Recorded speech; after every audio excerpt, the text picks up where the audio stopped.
houseflies with botfly eggs on them. Down.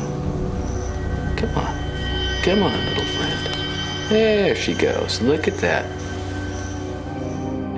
Everywhere it lands is a possible new home for its gruesome cargo. Now, are you ready to meet the world's grossest bug? My body heat should cause the botfly eggs to hatch within seconds.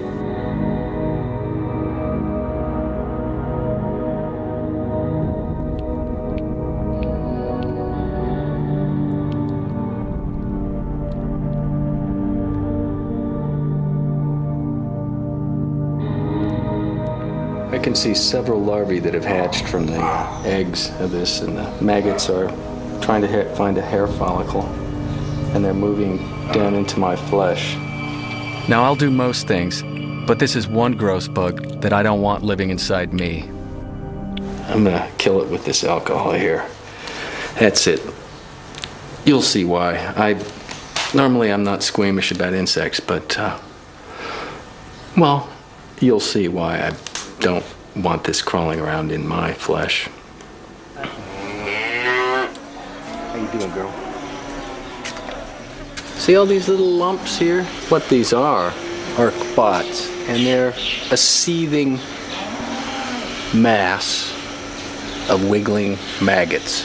This one here is probably perfectly ripe, and if I were to squeeze it, which I just might, you know, just to show you what it looks like and why I didn't want it in my arm. And this is another look away moment if you're squeamish. What'll happen is that the maggot will come out of there when it's mature and fall to the ground, and there it'll make a pupa in the soil.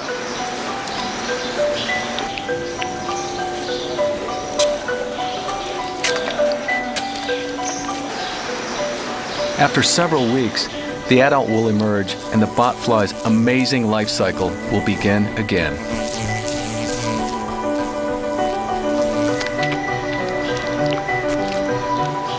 Bloody. Ouch, it's biting. That's a pretty ugly and revolting thing. Imagine having all of those in your skin, or in my skin. Huh. You know, I get this distinct feeling that you don't like being my assistant. In reality, the holes that botflies can make in cattle Cause millions and millions of dollars worth of damage in the hide trade in South America. No doubt about it. As far as I'm concerned, this is definitely the most disgusting insect on Earth. But the damage they inflict is small compared to the world's worst swarm.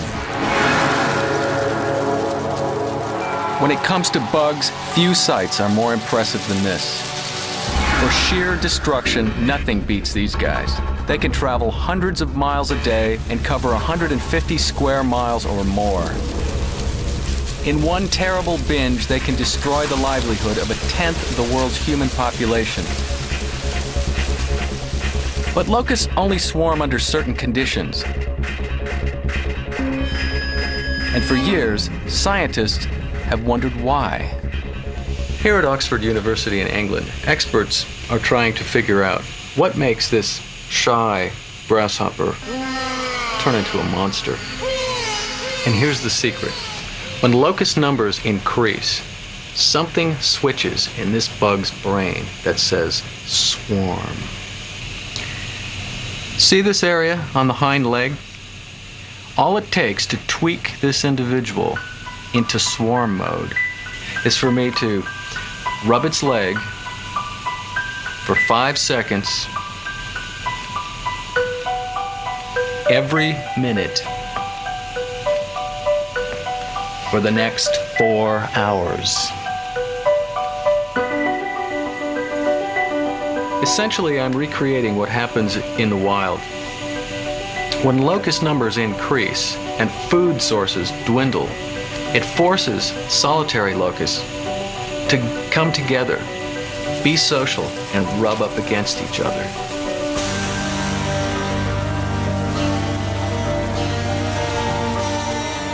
And when that happens, these special hairs on its legs get touched. They signal to the locust brain, overcrowding, overcrowding, and it's like flipping a switch.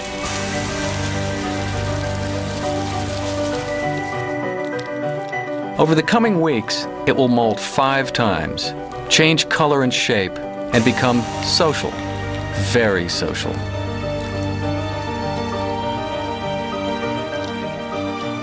And when locusts swarm, there can be millions of them. This individual is part of a giant eating machine. It's given up the solitary life to join a vast society of locusts. 1988 was the last time the world witnessed a locust plague of biblical proportions. Sweeping through 20 African countries, they destroyed everything in their path. It started in the southern region of the Sahel. Then the locusts rapidly spread east to Morocco and Tunisia. They caused staggering levels of damage, affecting millions already suffering famine from years of drought.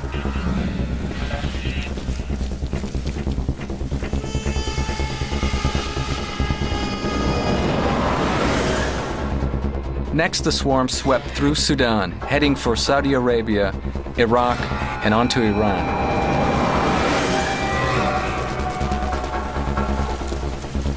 Today, desert locust levels remain low. But the problem is considered so serious that centers around the world must constantly monitor their numbers.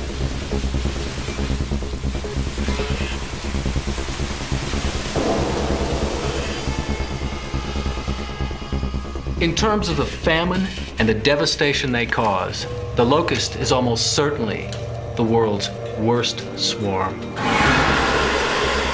But when it comes to inspiring fear, meet a swarm that can kill.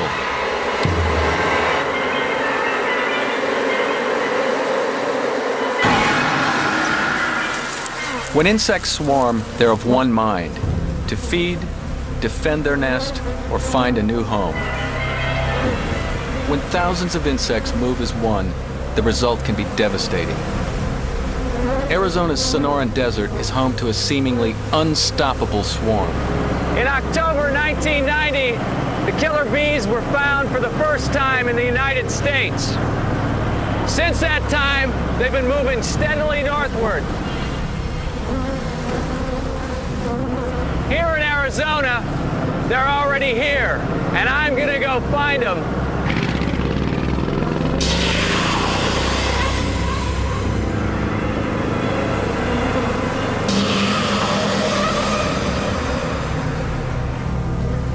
In 1956, a Brazilian plan to breed a more productive honeybee went horribly wrong. European bees were crossbred with highly aggressive African bees. A year later, 26 colonies escaped, and they began spreading north at a rate of more than 200 miles a year. Estimates of how many people they've killed range from a few dozen to more than 1,000.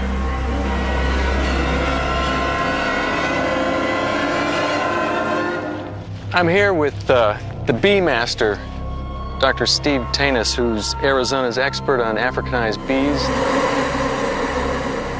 He's located a colony up in these rock outcrops there, and we're going to go have a look at them. Let me help you here. Make sure that there's no holes there so the bees can't get in and bother you. Because your face is where they'll come first. They're going to attack the CO2 sources, which is your mouth and nose. Killer bees are monster reproducers.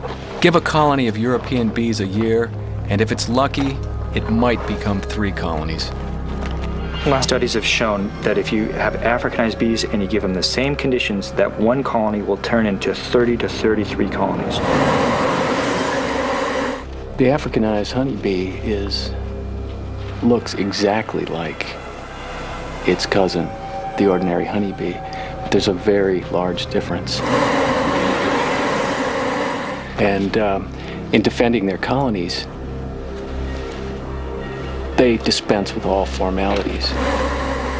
Some studies have shown they will attack and sting in less than a second, whereas a normal honeybee takes about 9 seconds to do that.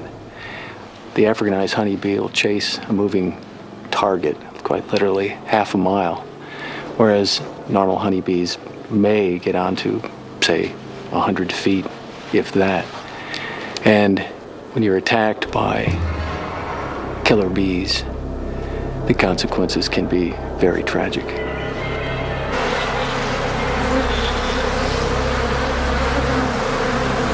It was a hot summer's day when Cheryl McLean and her boyfriend Ted Richards decided to clear their garden shed in Cochise County, Arizona. The bees living in the roof had been there for a long time,